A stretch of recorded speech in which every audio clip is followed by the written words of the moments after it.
को जो है किसी मुल्क पर जो है इस तरह के जो है तो क्या इम्पीचमेंट का प्रोसेस शुरू होगा ट्रंप के, तो ये सारी चीज़ें वहाँ पे डिस्कशन में हैं। दूसरे ये है कि आवाम के अंदर जो कुछ है, अब आप देखिए कि वो मिड टर्म पोल हारता है नहीं हारता क्या है, लेकिन सबसे बड़ी चीज़ ये है कि जो एक मुल्क होता है कि भाई ये सुपर पावर है, ये वैसे है, और वो सारी की सारी चीज़ें ख़त्म हो गई हैं और अब जो है अमेरिका के पास बहुत ज़्यादा ऑप्शंस नहीं बचे हैं। जिस तरीके से मारा था ईरान ने इनके एयर बेसिस को, मैक्सिमम तो इस्तेमाल करने के लायक नहीं बचे और दूसरे जो इस्तेमाल करने के लायक होंगे तो उनमें भी कम से कम 1 साल का टाइम जाएगा। उससे पहले तो वो तैयार हो नहीं पाएंगे। तो वाशिंगटन जो है अपडेट करता है ईरान से क्या बात हुई, क्या हुआ, और वहां से जब वो जेडी वेंस निकले तो उन्होंने फोन पे बताया इनको क्या क्या अपडेट हुआ। ये खुद नेतन्याहू ने कहा था। तो ये तभी तक है जब तक नेतन्याहू के पास डोनाल्ड ट्रंप की सीडी है और ये डोनाल्ड ट्रंप अपनी पोजीशन पे बैठे हुए हैं। जिस दिन डोनाल्ड ट्रंप पोजीशन से हट जाएंगे ये कुछ नहीं कर पाएंगे, ये फिर अपने पुराने जैसे हालात पे आ जाएंगे। अभी जो चल रहा है बैच, जो अभी बैच चल रहा है, ये बैच वही लोगों का बैच है जो एप्स्टेन के फार्म हाउस पे गए थे, उसके आइलैंड पे गए थे और उन सबकी सीडी इसके पास है।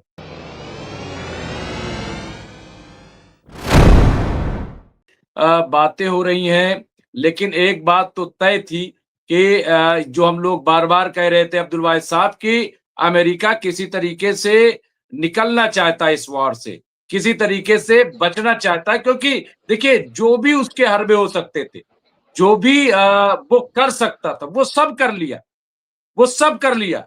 और मैंने कहा था कि ये 1948 नहीं है कि अमेरिका जो है न्यूक्लियर वॉर शुरू कर देगा या परमाणु बम से हमला कर देगा, इतना आसान नहीं है। और ईरान क्या है ये अब सबको पता चल गया है। ईरान जो है वो सिर्फ मिसाइल से ही सफाया कर देगा आसपास, जितना कोई नहीं बचेगा, ये आप समझ लीजिए। और जैसे ही इन्होंने कहा था स्टेट ऑफ होर्मुज को हम नाकाबंदी कर देंगे, कहा कि जितने बंदरगाह हैं, जितने पोर्ट हैं, एक भी नहीं बचेंगे, सबको तबाह कर दूंगा मैं और फिर देखता हूं क्या होता है। तो ईरान जिस तरह से देखिए रिएक्ट करता है, ईरान जिस तरह से अपनी पूरी तैयारी है, और उसके साथ चाइना और किम जोंग वो अब आ गए, किम जोंग वो मैदान में, वो उन्होंने कल जो है अपने मिसाइल टेस्ट किए उन्होंने। तो इस तरह से आप देखिए अब्दुल वाहिद साहब, बातचीत तय हो रही है, जुमा को भी होगी, जुमरात को पाकिस्तान में हो सकती है, इस तरीके के खबरें हैं ये सब के बीच। लेकिन क्या क्या अमेरिका के अंदर क्या सूरत हाल है, क्योंकि मुखालफत बहुत है। अभी नवंबर में होगा मिड टर्म, लेकिन उससे पहले वहां पे बहुत ज्यादा बवाल मचा हुआ है। उसको किस तरह से एप्स्टीन फाइल का मामला देखिए दबा नहीं है कहीं ना कहीं। फिर आप ये देखिए इजराइल के अंदर भी हालात ठीक नहीं है। अगर देखा जाए तो बहुत जबरदस्त मुखालफत जो है वो बेंजामिन नेतन्याहू की है, दुनिया में अलग थलग पड़ गए हैं, ये भी है। तो इनका क्या फ्यूचर होगा,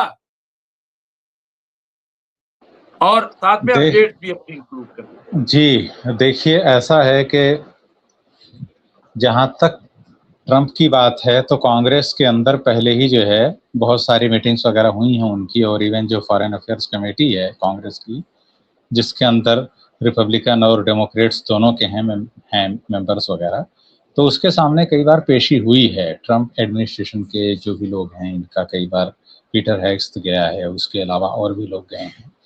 तो ये सारी चीज़ें हैं, बेसिकली कांग्रेस के अंदर इस बात पे डिस्कशन चल रहा है कि क्लास 25 को क्या उस पर वो उनसे छीन लिया जाए, जिसमें सदर को जो है किसी मुल्क पर जो है इस तरह के जो है तो क्या इम्पीचमेंट का प्रोसेस शुरू होगा ट्रंप के, तो ये सारी चीज़ें वहाँ पे डिस्कशन में हैं। दूसरे ये है कि आवाम के अंदर जो कुछ है, अब आप देखिए कि वो मिड टर्म पोल हारता है नहीं हारता क्या है, लेकिन सबसे बड़ी चीज़ ये है कि जो एक मुल्क होता है कि भाई ये सुपर पावर है, ये वैसे है, और वो सारी की सारी चीज़ें ख़त्म हो गई हैं और अब जो है अमेरिका के पास बहुत ज़्यादा ऑप्शंस नहीं बचे हैं। अमेरिका से यूरोप अलग हो एक तरह से हो गया है। इसराइल के मामले पर इटली की जो वज़ीर आज़म है उनका वाज़ेह तौर पर बयान आ गया है। स्पेन ने सारे ताल्लुकात ख़त्म कर लिए हैं। तो ये सारी चीज़ें हुई हैं वहाँ पे, और जो है उसके अलावा जो है आप देखिए कि सबसे अहम चीज़ क्या है, गवादर जो है आज ऑपरेशनलाइज कर दिया गया, यानी कल गवादर से बहुत सारे शिप्स जो है वो आने आने जाने शुरू हो गए हैं।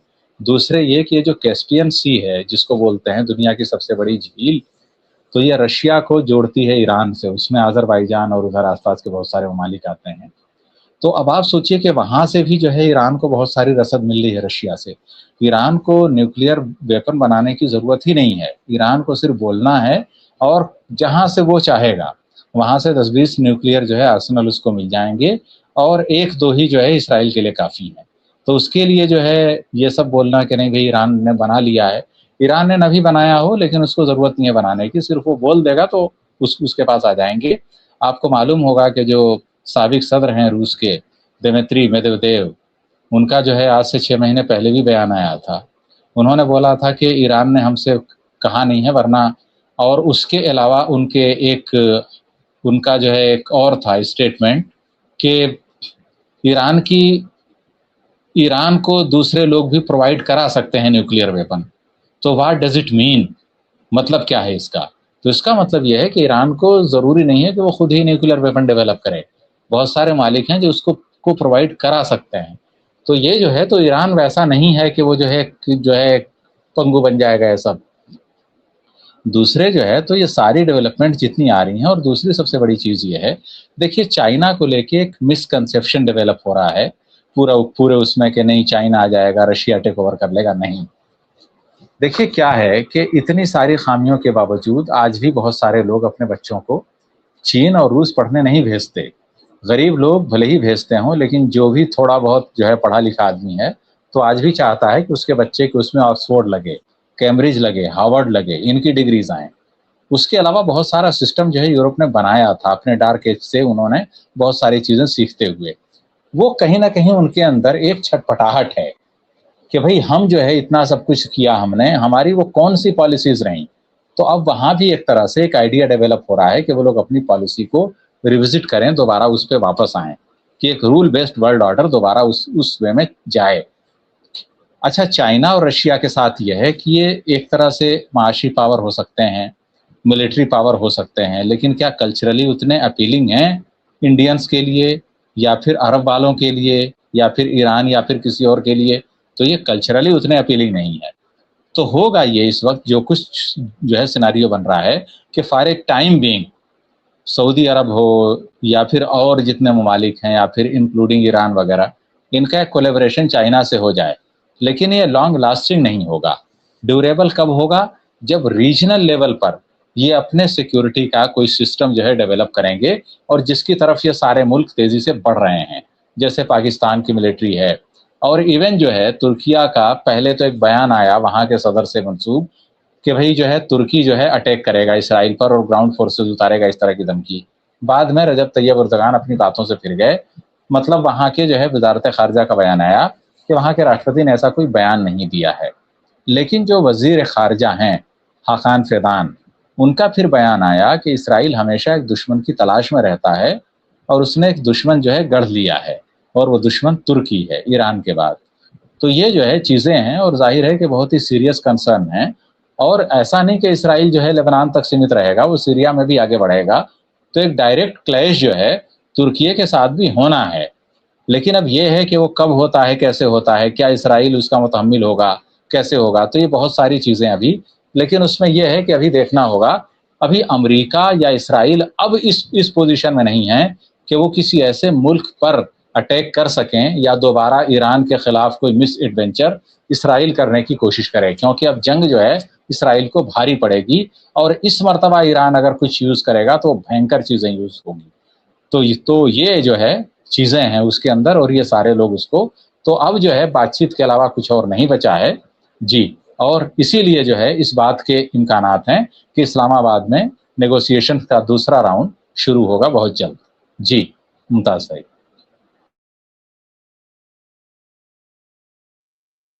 जी बिल्कुल, ये सही है। और जंग देखिए, मुझे लग रहा है कि बिल्कुल ये नहीं करेंगे और उसकी वजह साफ है। जितनी तबाही हुई है, अभी रिपोर्ट नहीं आई है, लोगों के हालात खस्ता हो रहे हैं। अमेरिका के भी जो अवाम है और इजराइल में भी 25 लाख लोगों का भाग जाना और पूरे मिडिल ईस्ट से अमेरिकियों का वापस चला जाना, ये कम बड़ी बात है।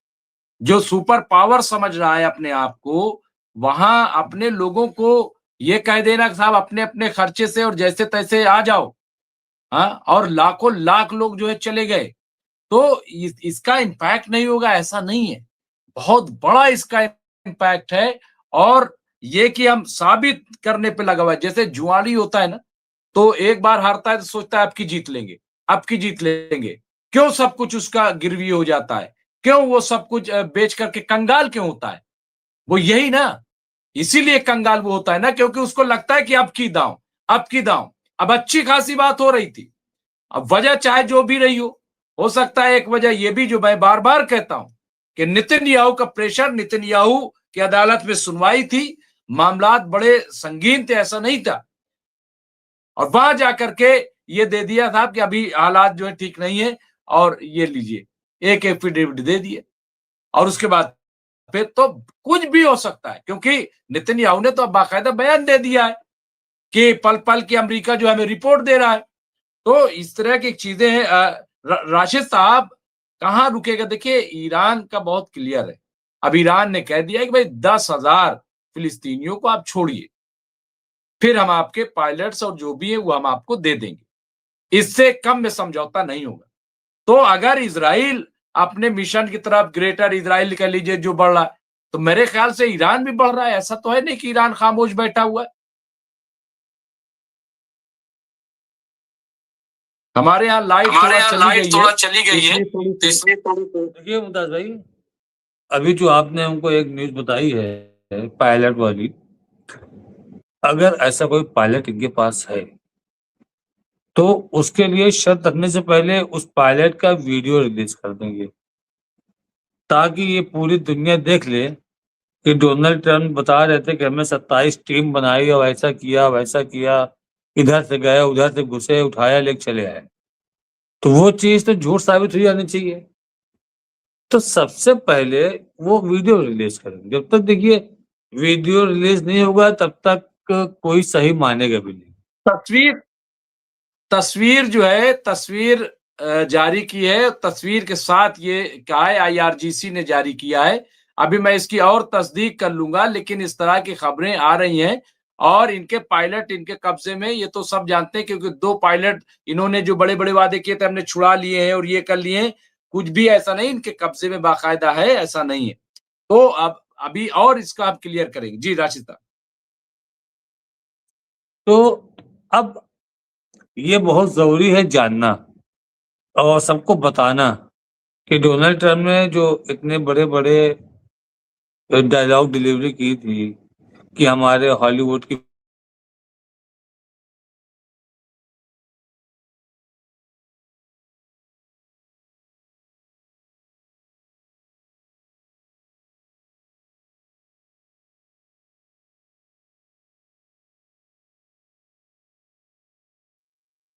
आवाज नहीं आ रही, क्या मुझे आप सुन पा रहे हैं? मुझे आवाज नहीं आ रही किसी की भी। राशिद साहब की आवाज नहीं आ रही है। राशिद साहब की, राशिद साहब का जी जी जी राशिद साहब का मैं फिर से वो नेटवर्क में जब आएंगे तो मैं उन्हें स्क्रीन पर ले लूंगा। जी जी बिल्कुल। और यहाँ हमारे यहाँ भी लाइट आ गई है, तो थोड़ा से नेटवर्क गड़बड़ हो जाता है, लाइट चली जाती है तो हालात जो है, खैर राशिद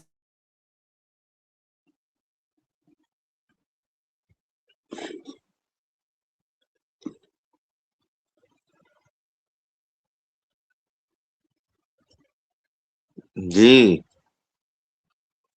मुझे लग रहा है शायद आपके यहाँ भी कुछ नेटवर्क का ग्लिच है डॉक्टर मुमताज जी। उनके यहाँ गालिबन लाइट आ रही है और जा रही है। सही है, आ रही है जा रही है। जी जी जी।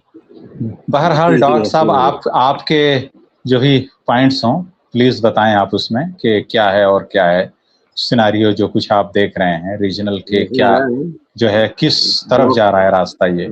जी जी डॉक्टर साहब लाइट आए या नहीं आए, लेकिन आपके जी चेहरे जी की जी लाइट आपके चारों तरफ छाई हुई है। जी जी जी बिल्कुल बिल्कुल। जी जी जी।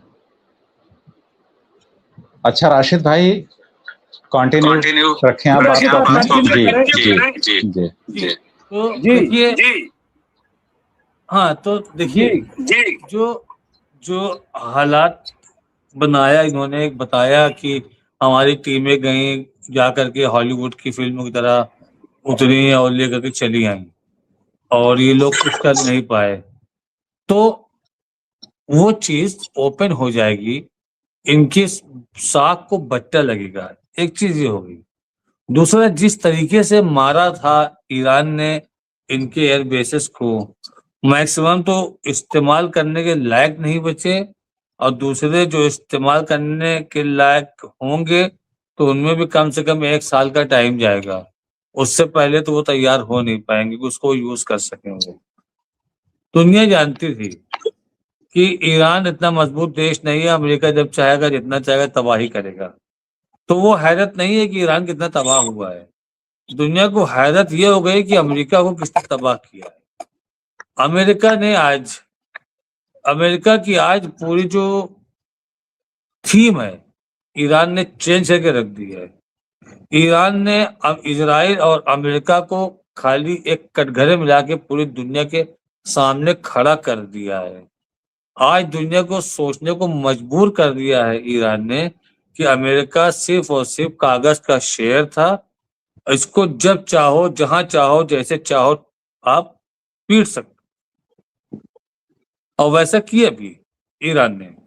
ईरान के पास अगर एयरफोर्स मजबूत होती, ईरान के पास अगर एयर डिफेंस कुछ होते, जितना इजराइल के पास है उसके आधे भी होते, तो ये कुछ नहीं कर सकते थे ईरान का। जितना इन्होंने नुकसान किया है कि बिल्कुल नहीं कर सकते थे। लेकिन अब खैर ईरान इसके ऊपर काम कर रहा है। रशिया ने अपने हेलीकॉप्टर्स दे दिए हैं इनको, कुछ हेलीकॉप्टर्स आए हैं। अब वो क्यों आए हैं ये क्लियर नहीं है। ट्रेनिंग के लिए अगर वो आए हैं तो ट्रेनिंग किसको देंगे? और जिनके पास ऐसे हेलीकॉप्टर है ही नहीं जो फायर कर सकें जेट वगैरह पर, तो ट्रेनिंग किसको देंगे? तो मतलब एक उम्मीद लगती है कि हाँ, रशिया ने इनको हेलीकॉप्टर कुछ प्रोवाइड कराए हैं। कुछ गिनती 10 या 12 की गिनती हो रही थी कितने रशिया ने इनको हेलीकॉप्टर भेजे हैं। एक बात और आ रही थी कि कुछ फाइटर प्लेन अरेंज कर रहा है इनके लिए चाइना। चाइना इनको कुछ एक 20 फाइटर प्लेन की खबर आई है कि वो इनको देगा और ये उसको यूज करके वापस भी कर देंगे। जो बच जाएंगे, डिस्टर्ब नहीं होंगे, वो वापस कर देंगे, और जो डिस्टर्ब हो जाएंगे उसका वो पेमेंट करेंगे। तो एक पखवाड़े से ये भी खबर आई है। तो ये भी लगता है कहीं ना कहीं से कि ये भी अमेरिका के ऊपर एक दबाव बनाने की स्ट्रेटेजी है। और कल या परसों की डिबेट में हमने आपसे कहा था कि सरफेस से जो मिसाइल को शूट करेंगे इनके फाइटर के ऊपर, जैसे आपने देखा होगा हिजबुल्लाह या हमास के लोग कंधे पे रख के रॉकेट लॉन्चर चलाते हैं, वैसे ही इनको दिया है। करीब काफी तादाद 2000 की तादाद में, समथिंग की 200 कितना था, रशिया ने इनको प्रोवाइड किया है, जिसके वो चाइना ने इनको भिजवा दिया है, जिसके बारे में पूरी खबर डोनाल्ड ट्रंप को मालूम हुई थी। डोनाल्ड ट्रंप ने ये कहा था जो भी इस जंग में ईरान का साथ देगा हम उसके ऊपर टैरिफ लगाएंगे। तो उन्होंने चाइना के ऊपर सीधा सीधा ये अटैक किया था और चाइना ने दिया था। तो अब जो वॉर शुरू होगी, एक तो वॉर तो कोई चाहता नहीं है, खुद अमेरिका भी नहीं चाहता, खुद ईरान भी नहीं चाहता। वॉर की चाहत, वॉर की ख्वाहिश, वॉर की हवस सिर्फ वो सिर्फ नेतन्याहू को है। तो हमको लगता है कि अगर इतना उनके अंदर वॉर की हवस है तो अमेरिका को चाहिए कि उनको अकेला छोड़ दें, कोई साधु सामान न दें और कहे जाओ तुम्हारे अंदर जितना गुदा है तुम जाके लड़ लो, हमसे कोई मतलब नहीं है। हम दावे से बोल सकते हैं एक कंकड़ नहीं मार पाएगा नेतन्याहू, क्योंकि आज वो जो कुछ कर रहा है उसको पता है कि उसकी पोजीशन अमेरिका में कितना स्ट्रांग है।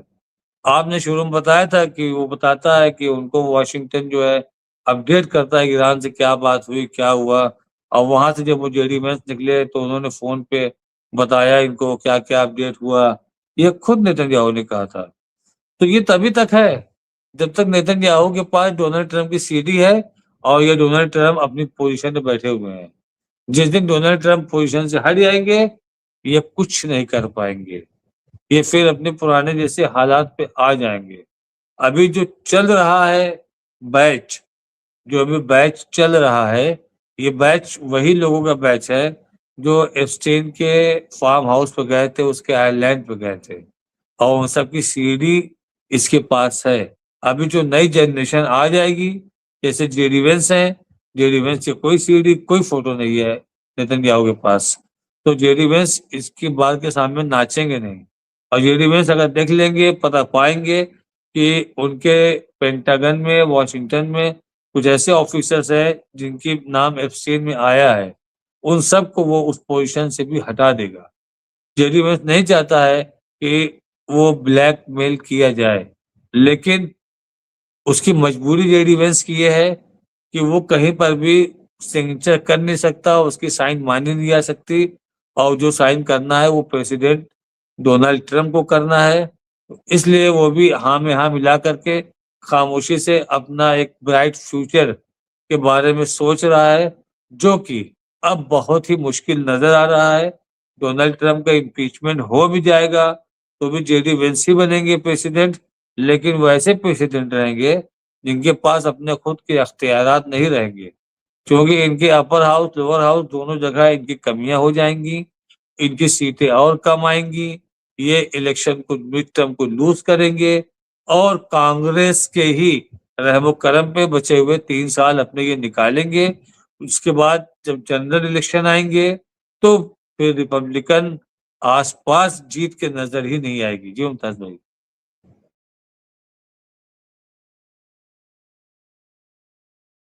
बिल्कुल, ये राशिद साहब का सही तज्जिया है और यही सूरत हाल देखिए बनती जा रही है। तो जाहिर सी बात है कि भाई आप किस तरह की चीजें पेश कर रहे हो, और दुनिया में जितनी भारी बेइज्जती है, वो एक कहावत है ना कि शुतुरमुर्ग अगर रेत में सर डाल ले तो वो समझता है कि मैं छिप गया, लेकिन क्या वो छिप जाता है?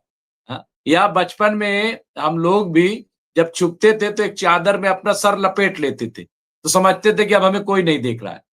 तो जाहिर सी बात है जो ये बचकानी हरकतें हैं, ये इनकी सोच है, दुनिया के सामने ये नंगे हो गए हैं, दुनिया के सामने बेनकाब हो चुके हैं। तो बहरहाल मैं आखिर में यहाँ पे फिरोज रजीक साहब लिखा ट्रम्प खुद ही मुज़ाकरात के लिए जा सकते हैं पाकिस्तान या कहीं भी कहा जा सकता नहीं, मुझे नहीं लग रहा है कि ट्रम्प जो है वो कहीं बातचीत मुज़ाकरे के लिए जाएंगे, ऐसा मुमकिन नहीं है। बहरहाल क्या फिरोज साहब आखिर में